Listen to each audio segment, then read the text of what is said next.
चलिए दोस्तों, स्वागत है आप सभी का वर्ल्ड अफेयर्स चैनल पर। स्टार्ट करते हैं अपने आज के करंट अफेयर डेली बेसिस पर। यहाँ पर आप पढ़ सकते हैं quick point, organiser, special day, MCQ day, news of the day and PYQs. आप मेरा टेलीग्राम चैनल जरूर ज्वाइन करें। देखिए, आपकी अब जो पीडीएफ है वो कमेंट बॉक्स की जगह टेलीग्राम चैनल पर भी अवेलेबल है, तो आप डायरेक्टली इसे ही एक्सेस करें। कल का पीडीएफ मैंने शेयर किया था और बाकी आपके करंट अफेयर की क्लासेस जो है 10 AM पर स्टार्ट हो रही हैं। आपको लिंक डिस्क्रिप्शन बॉक्स में दे रखा है और टेलीग्राम चैनल पे लाइव अमन कोड यूज़ करके आप एक्सेस कर सकते हैं। वर्ल्ड अफेयर का करंट अफेयर कंपाइलेशन ये आपका हो रहा है। चलिए, आज के दिन की शुरुआत 24 फरवरी, आज के दिन सेंट्रल एक्साइज डे ऑब्जर्व किया जाता है। ये डेफिनेटली इसलिए ऑब्जर्व किया जाता है to encourage the employees of excise department, क्योंकि उनकी भी एक अहमियत है हमारे भारत की सर्विसेज में गवर्नमेंट ऑफ इंडिया के द्वारा। और ये कौन सी नोडल एजेंसी के अंडर आता है, तो डेफिनेटली ये central board of indirect taxes and custom के अंडर ही आता है सेंट्रल एक्साइज, जो कि एडमिनिस्ट्रेशन किया गया जाता है। और जो custom and central excise department है, इसकी स्थापना 1855 में हो चुकी थी British governor general of India के समय में। चलिए देखिए, पहला क्वेश्चन आप सभी के सामने, हाल फिलहाल में किसे अपॉइंट किया गया full time member of prime minister economic advisory council? तो डेफिनेटली जो है संजीव सन्याल जी को अपॉइंट किया गया है। आप सभी जानते होंगे ये फाइनेंस मिनिस्ट्री से संबंधित है और अभी का लेटेस्ट बजट जो है इनसे कहीं ना कहीं रिलेट करता है। तो चलिए डिस्कस करते हैं। फाइनेंस मिनिस्ट्री के ये प्रिंसिपल इकोनॉमिक एडवाइज़र हैं संजीव सन्याल जी, जो कि अब फुल टाइम मेंबर बनाए गए economic adviser of prime minister economic adviser council. तो इम्पोर्टेंट है और ये अनाउंसमेंट विवेक डिब्रॉय जी के द्वारा की गई है। इनका टेन्योर 2 साल का रहने वाला है और अभी जो इकोनॉमिक सर्वे लाया गया था तो वो इनके द्वारा स्टेयर किया गया था। और इनके जो अभी सर्वे आप सभी जानते हैं उसके अकॉर्डिंग इंडिया ग्रो कर रहा है 9.2% फाइनेंशियल ईयर 22 और बिटवीन 8 और 8.5% बिटवीन फाइनेंशियल ईयर 23, जो इनके द्वारा ऐसा स्टेयर किया गया। तो इम्पोर्टेंट है। और इससे पहले ये जो अपॉइंट किए गए थे as a finance ministry principal economic adviser 2017 में अपॉइंट किए गए थे फरवरी में। और इससे पहले ये जो है मैनेजिंग डायरेक्टर थे इस बैंक के। क्वेश्चन आपको आ सकता है, इनका अगर एजुकेशन देखा जाए या फिर इनका करियर देखा जाए तो इनके पास रॉयल ज्योग्राफिकल सोसाइटी जो लंदन है उसका फेलोशिप है। उसके अलावा ये विजिटिंग स्कॉलर हैं ऑक्सफोर्ड यूनिवर्सिटी के। तो एक प्रसिद्ध जो है शख्सियत हैं विद लॉट्स मोर क्वालिफिकेशन। चलिए देखिए, दूसरा क्वेश्चन आप सभी के सामने, हाल फिलहाल में एक फेमस फ्रीडम फाइटर जो कि गांधी जी की फॉलोवर थी, ठीक है, शकुंतला चौधरी जी, इनका निधन हुआ है, एक्टिविस्ट थी। और जो आपके सामने लिखा हुआ है कि, ठीक है, क्वेश्चन आ सकता है कि इनका जो फेमस नाम है वो किस नाम से जाना जाता है, तो शकुंतला बाईदेव जो है इस नाम से जाना जाता है ना। तो क्वेश्चन आपको मिल सकता है कि किस नाम से जाना जाता है। तो निधन इनका 102 साल की जो है आयु इसमें हुआ है। ये गांधी जी की सोशल वर्कर एंड फॉलोवर थी, फ्रीडम फाइटर रह चुकी हैं, है ना। ये असम कमरूप लोकेशन से बिलोंग करती थी। इंपॉर्टेंट क्वेश्चन आ सकता है। और किस नाम से जानी जाती है? Properly she was known as Shakuntala बाईदेव, ठीक है। और ध्यान रखिएगा, इनका पार्टिसिपेशन जो है भूदान मूवमेंट में भी रहा है और साथ के साथ ये एसोसिएटेड विनोबा भावे जो है आप सभी जानते हैं उनसे भी एसोसिएटेड थी। और असम का पद यात्रा जो है इनसे भी पार्टिसिपेट किया हुआ है इन्होंने, है ना। तो क्वेश्चन आने के चांसेस है। इवन जो है हमारे भारत के प्राइम मिनिस्टर उनके द्वारा भी जो है कंसोल किया गया है इनकी डेथ पर, क्योंकि शी वॉज टेकिंग द मतलब एक तरीके से कहते हैं कि महात्मा गांधी जी की वैल्यूज जो है उनके डेफिनेटली फॉलोवर्स के साथ रह चुकी थी, है ना। क्वेश्चन आने के चांसेस है। चलिए एक और क्वेश्चन देखिए, महत्वपूर्ण सवाल, हाल फिलहाल में इंटरनेशनल ओलंपिक एथलीट कमेटी जो है इन्होंने री इलेक्ट किया है आइस हॉकी जो प्लेयर हैं ईमा तेहरू को एज अ प्रेसिडेंट। और पूछा गया किस कंट्री से बिलोंग करते हैं, तो आंसर है इस क्वेश्चन का फिनलैंड। तो इंटरनेशनल जो ओलंपिक कमेटी है, एथलीट कमीशन जो है, इसके द्वारा अपॉइंट किया गया है। 2-3 अपॉइंटमेंट हुई है अभी, आपको मैंने इंडिया का भी बताया था इससे पहले, और अब बीजिंग के मीटिंग में डिस्कशन इस चीज़ का भी हुआ है कि international Olympic committee athlete commission के प्रेसिडेंट कौन बनाए गए। तो ध्यान रखिएगा, ईमा तेहरू को बनाया गया जो कि फिनलैंड की आइस हॉकी की फेमस प्लेयर हैं और ये री इलेक्ट हुई हैं, ठीक है। ध्यान रखिए, ईमा तेहरू को जो है स्टार्ट कब किया था इन्होंने, टोक्यो ओलंपिक में ही इनका इलेक्ट हुआ था और अब ये री इलेक्ट हुई हैं। उसके अलावा 2 वाइस प्रेसिडेंट भी जो वाइस चेयरमैन भी बनाए गए हैं, ठीक है। तो पहले हैं श्यूंग मिन यू जो कि Republic of Korea table tennis के प्लेयर हैं, है ना, जो कि फर्स्ट वाइस चेयर बनाए गए। और उसके अलावा जो है सारा वॉकर जो है न्यूजीलैंड की साइकिलिंग के प्लेयर हैं, इनको जो है सेकंड वाइस चेयर बनाया गया कमीशन का।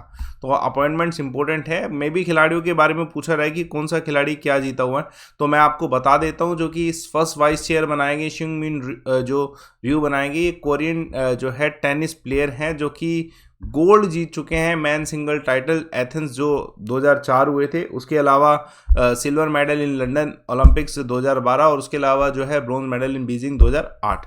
तो ये इनके जो है सिलेक्टिव जो है मेडल्स रहे हैं ओलंपिक में। ताज महोत्सव ऑब्जर्व किया जाएगा, कौन सी सिटी में ऑर्गेनाइज किया जाएगा, तो आगरा में, और डेट भी फिक्स है इसकी कि जो ताज महोत्सव 2022 ऑर्गेनाइज किया जा रहा है वो आगरा में 20 मार्च से लेके 29 मार्च तक किया जा रहा है। देखिए इससे पहले ये शेड्यूल था 18 मार्च से लेके 27 फरवरी, लेकिन due to election in UP, आप सभी जानते हैं असेंबली पोल्स हो रहे हैं, तो इस वजह से इसको शिफ्ट किया गया और 20 मार्च की डेट रखी गई। 10 दिन का ये कल्चरल फेस्टिवल होने वाला है, हर साल इसे ऑब्जर्व किया जाता है।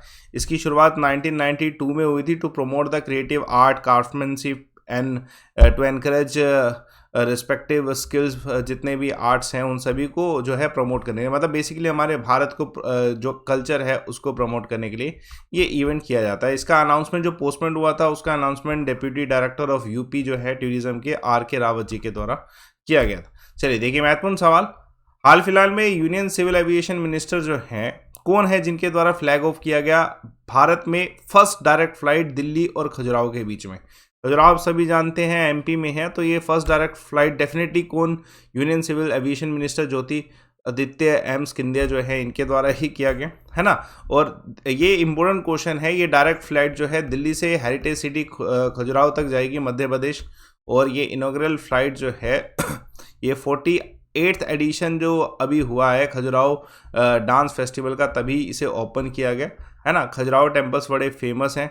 इसमें जो मिनिस्ट्री ने पैसा लगाया वो 50 करोड़ का इन्वेस्टमेंट किया है खजुराहो एयरपोर्ट पे इंस्टॉलेशन करने के लिए, लैंडिंग सिस्टम बनाने के लिए, पूरी बिल्डिंग स्ट्रक्चर के लिए, है ना। ये सब चीज़ें में इन्वेस्टमेंट हुआ है। ये जो पूरा रूट सेटअप किया गया ना, ये उड़ान स्कीम के 3.0 स्कीम आया था, उसके अंडर उड़ान उड़े देश का हर आम नागरिक, उसके अंतर्गत जो है लाए गए। चलिए देखिए महत्वपूर्ण सवाल आप सभी के सामने, हाल फिलहाल में एक बायोलेटरल एक्सरसाइज हुई है ईस्टर्न ब्रिज 6 के नाम से इंडियन एयरफोर्स और ओमान एयरफोर्स के बीच में। सवाल पूछ रहा है कौन से फोर्स एयरफोर्स स्टेशन में, तो ये जोधपुर एयरफोर्स स्टेशन में हुआ है। देखिए ये पहली बात तो जो ईस्टर्न ब्रिज 6 इसलिए है क्योंकि this is the 6th addition, और उसके अलावा जो है ये जोधपुर एयरफोर्स स्टेशन में हुआ है, जिसमें पार्टिसिपेशन इंडियन एयरफोर्स की तरफ से MiG-29 और C-17 एयरक्राफ्ट का है। और ये पहली बार है कि MiG-29 एयरक्राफ्ट जो है इस इंटरनेशनल एक्सरसाइज में जो है पार्टिसिपेट किया है। तो क्वेश्चन आने के चांसेस है definitely to promote the professional interchange, exchange of experience. ये चीज़ें पर्पस होती हैं एक बायोलेटरल जो है एक्सरसाइज होने का, है ना, आप सभी जानते हैं। और ये कब इसको आगे कंटिन्यू किया गया, अभी हाल फिलहाल में बायोलेटरल एक्सरसाइज से कुछ समय पहले जो है ओमान के जो टॉप डिफेंस ऑफिशियल है मोहम्मद नसीर अल जाबी, इन्होंने विजिट किया था इंडिया में, उसी के बाद जो है इसको जो है कंटिन्यू किया गया। चलिए देखिए महत्वपूर्ण सवाल, एयर इंडिया फ्लाइट, देखिए मैंने आपको पहले ही बताया था कि यूक्रेन और इंडिया के बीच में जो है अभी कमर्शियल फ्लाइट लॉन्च किए गए हैं 3, उसका एक जो है स्टार्ट हो चुका है। तो एयर इंडिया फ्लाइट में कितने पैसेंजर आए हैं यूक्रेन से इंडिया, तो आंसर है 240 फर्स्ट फ्लाइट जो हुई है, ठीक है। तो ये फर्स्ट फ्लाइट हो चुकी है एयर इंडिया की, इंदिरा गांधी इंटरनेशनल एयरपोर्ट पे ये लैंड किए, है ना। और इसके बाद जो है अभी 24 को भी होने वाली है एक फ़्लाइट, और उसके अलावा फिर 26 को, और मे बी मोस्ट प्रोबेबली जो है एक और फ्लाइट होगी 6 मार्च को। तो ये फ्लाइट होने वाली है डेफिनेटली, आप सभी जानते हैं यूक्रेन रशिया के एक्सक्लेशन की वजह से ऐसा हुआ है। और ये भी इम्पोर्टेंट है कि ये पहली बार है जो कि इंडिया और यूक्रेन के बीच में डायरेक्ट एक कमर्शियल फ्लाइट इनिशिएट की गई है, एयर इंडिया के द्वारा इसे किया गया। और maybe most probably Indian के और ऑपरेटर्स जो है फ्लाइट्स प्रोवाइड कराएंगे according to the demands in Ukraine कि कितने पैसेंजर वापस आना चाहते हैं। चलिए देखिए महत्वपूर्ण सवाल आप सभी के सामने, कौन सी कंट्री के प्रेसिडेंट ने अनाउंस किया है सैंक्शन रशिया पे। ये कह सकते हैं कि अभी तक का सबसे बड़ा सैंक्शन हो सकता है रशिया के ऊपर, यूएसए के द्वारा लगाया गया, और यूएसए के साथ और बहुत सारे देशों ने, जो यूरोपियन यूनियन, ये मतलब एक क्लियर अनाउंसमेंट है इस बारी कि यूएसए ने एक हैवी यूएस फाइनेंशियल सैंक्शन जो है रशिया पे लगाया है, रशियन बैंक्स पे लगाया है, ठीक है। और डेफिनेटली ये इस वजह से भी हुआ है कि जैसे रिसेंट में अभी रशिया ने जो है कुछ अनाउंसमेंट किए और दो देश जो है डिवाइड हुए, ठीक है, इंडिपेंडेंट हुए लोकेशंस, तो उस वजह से भी ऐसा हुआ है। प्रेसिडेंट ने ज्वाइन किया, मतलब अभी 27 यूरोपियन यूनियन मेंबर्स भी है जिन्होंने भी एग्री किया है कि रशिया पे ऑफिशियल सैंक्शन लगने चाहिए, ठीक है। तो ये चीज़ें करी गई हैं। उसके अलावा जो एस्टोनिया के प्राइम मिनिस्टर हैं और लताविया के जो प्रेसिडेंट हैं और लिथुआनिया के भी, इनके द्वारा डायरेक्ट जो अप्लाई किया गया वाइस प्रेसिडेंट कमला हैरिस से कि यूएस जो है स्टेप इन करना चाहिए बाल्टिक लोकेशन में टू प्रोटेक्ट देम, है ना। उसके अलावा जर्मनी के द्वारा भी कुछ स्टेप्स लिए गए, तो सैंक्शन तो डेफिनेटली इस समय रशिया पे लग ही रहे हैं। क्वेश्चन देखिए, महत्वपूर्ण सवाल है, कौन सी कंट्री ने अश्योर किया है कि इंडिया जो है, इंडिया के बेसिकली मैं स्टूडेंट्स की बात करूंगा, उनको एंट्री दी जाएगी अब इस देश में, ठीक है, क्योंकि कब से होल्ड है कोविड-19 से। तो ये चाइना के द्वारा कहा गया कि पॉलिटिकल जो है रूप में इस चीज़ को किया जा रहा है। चाइना के जो फॉरेन मिनिस्टर हैं, इन्होंने इंडिया की एम्बेसी जो बीजिंग में है वहाँ पे कन्वे किया है कि इंडियन स्टूडेंट्स को है अब अलाउ किया जाएगा, ठीक है, चाइना में। क्योंकि आप सभी जानते होंगे कि बहुत सारे इंडियन स्टूडेंट हैं, around 23,000 Indian student those are waiting to return to China for their education purpose, और होल्ड पे रखा गया अमाउंट भी जो है इनका गया ही होगा डेफिनेटली, है ना। कोविड की वजह से ऐसा हुआ। अब चाइना के द्वारा ये एक तरीके से आश्वासन दिया जा रहा है कि if not in humanitarian issues, लेकिन पॉलिटिकल प्रिज्म में देखा जाए तो चाइना अलाउ करने वाला है, ठीक है। कोविड-19 तो अब वैसे भी ख़त्म हो चुका है। चलिए देखिए, महत्वपूर्ण सवाल है, हाल फिलहाल में कौन से देश के प्राइम मिनिस्टर ने ऑफर किया है TV debates with our prime minister Narendra Modi. तो ये पाकिस्तान के द्वारा अनाउंस किया गया है कि पाकिस्तान के प्राइम मिनिस्टर इमरान खान कह रहे हैं कि हो जाए एक television debate prime minister Narendra Modi ji के साथ to resolve the differences between two nation. तो ये ऐसा किया गया है, और अभी हमारे भारत की जो मिनिस्ट्री ऑफ एक्सटर्नल अफेयर्स है उसने इमीडिएट रिस्पॉन्स कोई नहीं दिया। लेकिन इंडिया की अब एक स्ट्रिक्ट पॉलिसी है जो कि पाकिस्तान को भी क्लियर कट पता है, टेरर और टॉक दोनों एक साथ नहीं हो सकते, टेरर फ्री एटमॉस्फेयर में ही हम वार्तालाप कर सकते हैं। तो डेफिनेटली पाकिस्तान को पहले अपने देश के टेरर काउंटर करना पड़ेगा, तभी इंडिया जो है अब जो है बात करेगा। तो ये क्लियर कट पॉइंट है कि इंडिया अभी हाल फिलहाल में मना ही करेगा। तो आज का क्विक पॉइंट देखिए, गोल्डन वीज़ा प्रोग्राम किसने जो है क्लोज किया है ड्यू टू फ्रॉड? यूके ने। हाल फिलहाल में कौन सा ऑर्गेनाइजेशन है जिसके द्वारा कहा गया है इंडिया को टू प्रोटेक्ट राणा? आपने इसका पूरा वीडियो देख लिया होगा। यूनाइटेड नेशन के द्वारा। चाइना ने इम्पोज किए हैं सैंक्शन कौन से देश के डिफेंस कंपनीज पर? तो यूएसए पर। तो ये सैंक्शन के क्वेश्चन ध्यान रखें। और मैंने कल सवाल पूछा था लॉर्ड कर्जन से संबंधित, इसमें से क्या नहीं है? तो हर्ष आनंद के द्वारा बिल्कुल सही, हंटर कमीशन। आज का क्वेश्चन देखिए, डिटेल बॉक्स में जो डिटेल तरीके से कमेंट बॉक्स में ज़रूर बताइएगा। Rayon is obtain from which of the following? ठीक है, पॉलीमर के क्वेश्चन आते हैं तो डिटेल तरीके से बताइए। आप ये टेलीग्राम चैनल इसलिए ज्वाइन करें क्योंकि अब आपको पीडीएफ इस वीडियो के कमेंट बॉक्स में ना मिलके डायरेक्टली इस टेलीग्राम चैनल पर अवेलेबल होता है। तो इसे आप आज ही सर्च कर लीजिएगा, इसे ज्वाइन करिएगा। I assure you regular PDF आज से जो है आपको मिलेगी, इवन कल भी आपको मिली थी। अमन सर वाईफाई स्टडी सर्च करिए और ये स्कॉलरशिप टेस्ट लाइव अमन कोड यूज़ करके जुड़िएगा। और साथ के साथ दोस्तों आप सभी के लिए रिपोर्ट एंड विन का ऑप्शन है, आप कोर्सेज भी एक्सेस कर सकते हो। इट्स अपॉर्चुनिटी फॉर यू कि आप एक सिंगल सब्सक्रिप्शन पे सारे सब्जेक्ट्स कवर कर पा रहे हो, सारी पीडीएफ सभी टीचर से पढ़ पा रहे हो।